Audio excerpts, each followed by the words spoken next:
I'm Ian Anderson, author of Final Cut Pro Efficient Editing and the creator of fun with stuff Emojisplosion. Here, I'll be giving you a few tips on how to get the most out of Emojisplosion. First, you'll want to load up titles, then find Fun with Stuff Emojisplosion.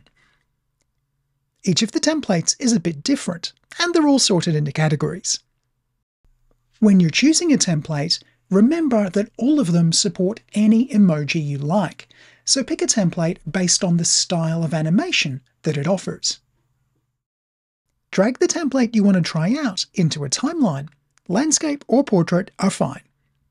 Whichever one you pick, you can use the on-screen controls to change position and other properties.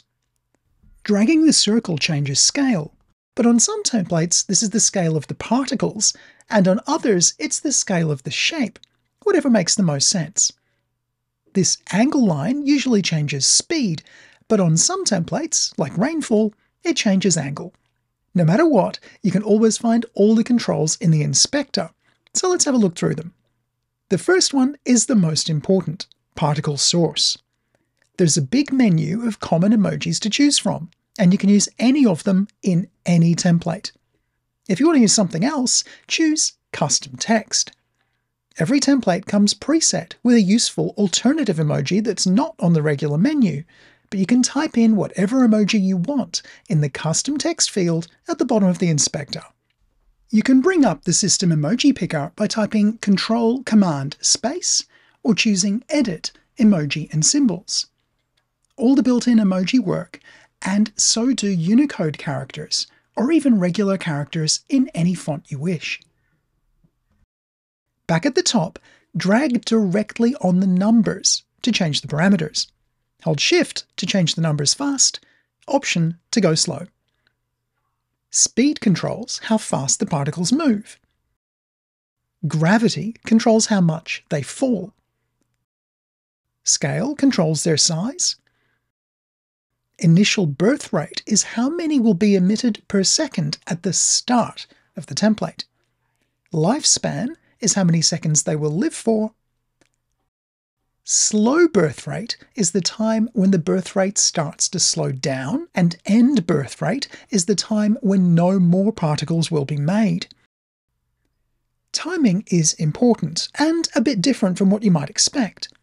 Most titles will retime themselves automatically, but since that would make particles hard to predict, these all work on a fixed timing system. If you trim them off, they'll just end. Each template lasts for 10 seconds, but if you want one to last longer, just Option drag another copy of the title along the timeline and position it just under the end of the prior one. You'll find other controls on some specific templates, for example with Spiral and Spiral Tunnel, where you can adjust the spin rate and the radius of the circle that the particles are emitted from.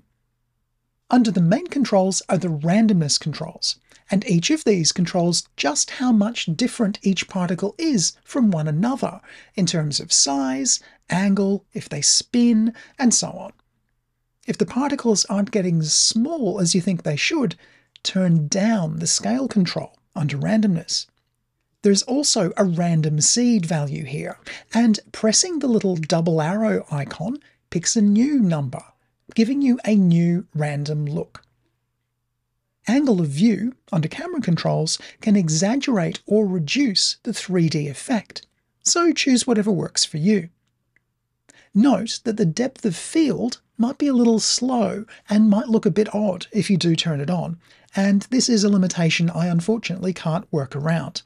It's off by default in all these templates. Color over the lifespan of each of the particles can be changed, and this acts as a tint on top of the regular emoji color. The quickest way to change this is to left-click on the lower gradient ramp to set a new color stop, then right-click on any of these little boxes to quickly pick a new color. It's possible to attach particles to your clips in a couple of ways, and first I'll show you how to do it manually with the sparkler. Place the sparkler above a clip, then use the on-screen control at the beginning to position it where you want it. Down in the advanced controls, you'll see the custom text field I mentioned earlier, and the position field, which is controlled by the on-screen control. Click here to create your first keyframe. Now, move forward in time by pressing the right arrow key once or twice to move 1 or 2 frames, or even shift right arrow to move 10 frames. Next, just move the on-screen control to the new position, and it will make a new keyframe automatically. Repeat this until the end of the shot. It won't take long.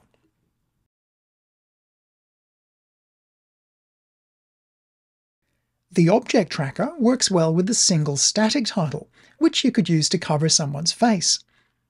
Drag single static directly to someone's face in the viewer, make sure that the person's face has been selected, and then press Analyze. When tracking's complete, click on Transform at the top, then click and drag to move the emoji into place above the person's face. Then click Done. Size and angle changes you make now will stay consistent throughout the tracked area. The words templates allow you to change the word to whatever you like, but it's really important to change one of the birth rate settings or the lifespan, or just press the random seed button after you change the word. This will force Final Cut Pro to recalculate all the particles. Finally, don't forget to check out the transitions. They all work in landscape and portrait timelines, and just like the titles, you can change the type of emoji and many other properties.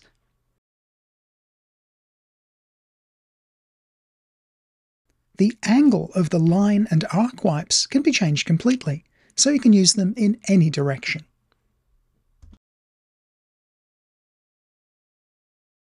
If you have any ideas for new templates you'd like to see, send me a message and I'll try to add it in the next version. Thanks so much for watching, and I hope you find all my plugins useful.